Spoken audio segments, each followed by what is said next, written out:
गजा में आर्जी जंग बंदी खत्म होने के बाद 2 रोज में इसराइली फौज के 400 हमले, 300 से जायद फलस्तीनी शहीद। जबालिया कैंप और खान यूनिस में 2 रिहायशी इमारतों पर इसराइली तैयारों की बमबारी से 250 फलस्तीनी शहीद। मजमूई तौर पर हलाकतों की तादाद 15,000 से जायद, 60% मकानात और रिहायशी यूनिट तबाह हो गए। गजा में जंग बंदी की कोशिशों में डेडलॉक, इसराइल ने कतर से अपने मुज़ाकरातकार वापस बुला लिए। हमास के पास 15 खवातीन और 2 बच्चे यरगमाली होने का इल्जाम। जंगबंदी और तमाम कैदियों की रहाई तक इसराइली यरगमाली रहा नहीं किए जाएंगे। तमाम यरगमाली खवातीन और बच्चों को रहा कर दिया। इसराइल की जमीनी, फजाई और दीगर फौजी कार्रवाइयों के लिए तैयार हैं। गजा में जंग खत्म होने तक इसराइल से कैदियों का तबादला नहीं होगा, हमास का ऐलान।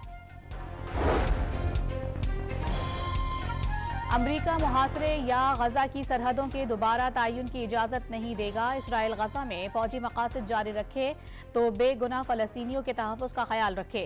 बहुत ज्यादा मासूम फलस्तीनी मारे गए। गजा से आने वाली तस्वीर और वीडियोज दिल दुखाने वाली हैं। अमरीकी नायब सदर कामिला हैरिस की प्रेस कॉन्फ्रेंस। चिल्लास में शारा कराकरम पर नामालूम अफराद ने मुसाफिर बस पर फायरिंग कर दी। गोलियां चलने के बाद बस बेकाबू होकर ट्रक से जा टकराई। 8 मुसाफिर जाँ बहक, 26 जख्मी। बदकिस्मत बस गजर से रावलपिंडी जा रही थी। वजीर आला गिलगित बल्दिस्तान का मुल्जिमान की फौरी गिरफ्तारी का हुक्म। मैच फिक्सिंग में मुलविस सलमान बट की कंसल्टेंट तकर्रुरी पर तनकीद का तूफान। Chief selector Wahab Riaz U turn लेने पर मजबूर हो गए। सलमान बट को कंसल्टेंट सिलेक्शन कमेटी के ओहदे से हटा दिया। सलमान बट को 2010 में मैच फिक्सिंग पर जेल भिजवाया गया था। निगरान वजीर आजम की हिदायत पर क्रिकेट बोर्ड में मुतनाज़ तैनाती मनसूख कर दी गई। मकबूल खेल के लिए सिलेक्शन कमेटी को गैर मुतनाज़ होना चाहिए। अच्छी शोहरत के लोग मेरिट पर शामिल किए जाएं, अनवारुल हक काकड़ की हिदायत।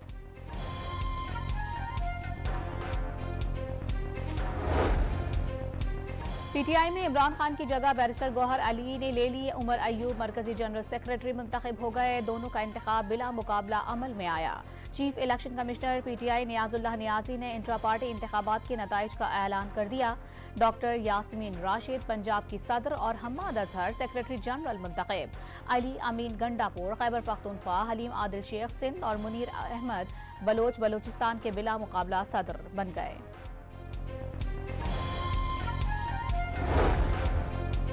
पीटीआई के बानी रुकन अकबर एस बाबर का इंट्रा पार्टी इंतखाब चैलेंज करने का ऐलान। वोटर लिस्ट थी ना, कागजात जमा करवाने का मौका दिया गया। पार्टी पहले भी हाईजैक थी, दोबारा हाईजैक कर ली गई। बानी रुकन ने इंट्रा पार्टी इलेक्शन फ्रॉड और नाटक करार दे दिए।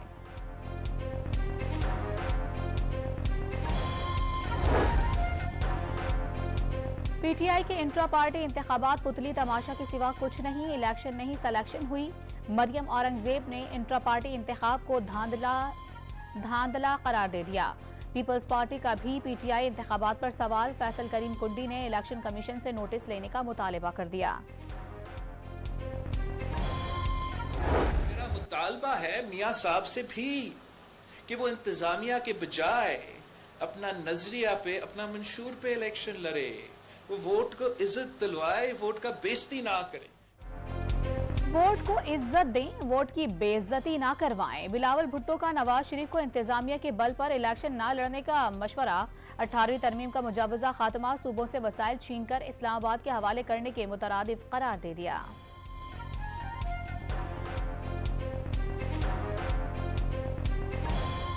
18वीं तरमीम को खत्म करने का मतलब ये है कि बलोचिस्तान, पख्तूनख्वा, सिंध और साथ साथ पंजाब के वसाइल पे टाका मार के वो वसाइल इस्लामाबाद बेचना है। अभी तक पूरा तरीके से आपने 18वीं तरमीम को पे अमल दरामद ही नहीं की और उसको नाकाम करा दी। नून लीग ने 18वीं तरमीम नामुकम्मल करार दे दी। इक़्तिदार में आकर तरमीम पर मुकम्मल अमल दरामद का इशारा। एहसान इकबाल का इख्तियारात निचली सतह पर मुंतकिल करने का पैगाम। राना सनाउल्लाह ने बिलावल के बयानात गैर संजीदा करार दे दिए।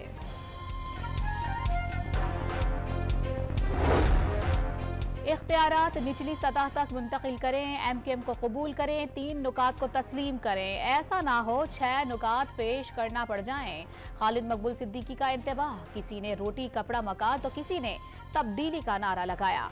मसाइल हल नहीं हुए, मुस्तफ़ा कमाल की गुलशन इकबाल जलसे में घन गरज, फारूक सत्तार का अरबाब इख्तियार को माजी की गलतियां ना दोहराने का मशवरा। दानियाल अजीज को हसन इकबाल के खिलाफ बयानबाजी महंगी पड़ गई, नून लीग ने शोकाज नोटिस जारी कर दिया। राना सनाउल्लाह की तस्दीक 15 दिन में वजाहत तलब कर ली। शोकाज नोटिस की परवाह नहीं, दानियाल अजीज का लीगी रहनुमाओं को अहमियत देने से इनकार, सिर्फ नवाज शरीफ से बात करने का इशारा। राना बरादरान है, इनके शोकाज नोटिस से मुझे कोई सरोकार नहीं है। मियाँ साहब मुझे बहुत अच्छी तरह जानते हैं, उनके लिए मैंने हंस के अपनी सियासत दाव पे लगा दी। तो वो पाकिस्तान आए हैं तो मुझे अच्छी तरह से जानते हैं। अगर उन्होंने बात करनी होगी मेरे साथ तो वो कर सकते हैं जरूर। चीफ जस्टिस काजी फाइज ईसा को आईनी जिम्मेदारियों का बखूबी इदराक, दबाव नहीं डाला जा सकता, ना ही वो जानिबदारी का मुजाहिरा करेंगे। फराइज की अदायगी और मनसब के हलफ की पासदारी जारी रहेगी। तहरीक इंसाफ के चीफ जस्टिस के नाम खत पर सुप्रीम कोर्ट का एलामिया। सरबा मुहर लिफाफा चीफ जस्टिस को मौसूल होने से पहले दस्तावेज मीडिया को जारी किए जाने पर हैरत का इजहार।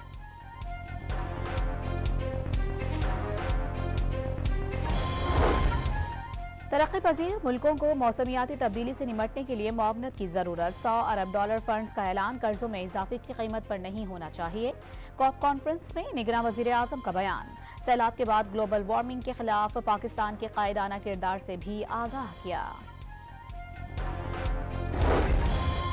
पाकिस्तान सुपर लीग में तीसरी ट्रेड भी मुकम्मल। कोयटा ग्लेडिएटर्स ने नसीम शाह के बदले इस्लामाबाद यूनाइटेड से 2 खिलाड़ी ले लिए।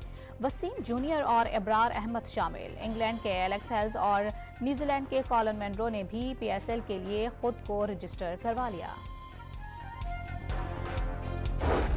कराची में आलमी उर्दू कॉन्फ्रेंस के तीसरे रोज 18 इल्मी और अदबी सेशंस, 8 किताबों की रोनुमाई।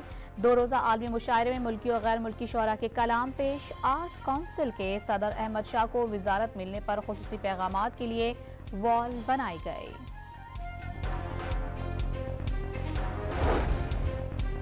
जर्मनी में शदीद बर्फबारी से मामलाती जिंदगी दरहम बरहम हो गई। म्यूनिख एयरपोर्ट पर 760 परवाजें मनसूख, बसें, ट्राम और ट्रेन सर्विस कल तक मुअत्तल कर दी गई।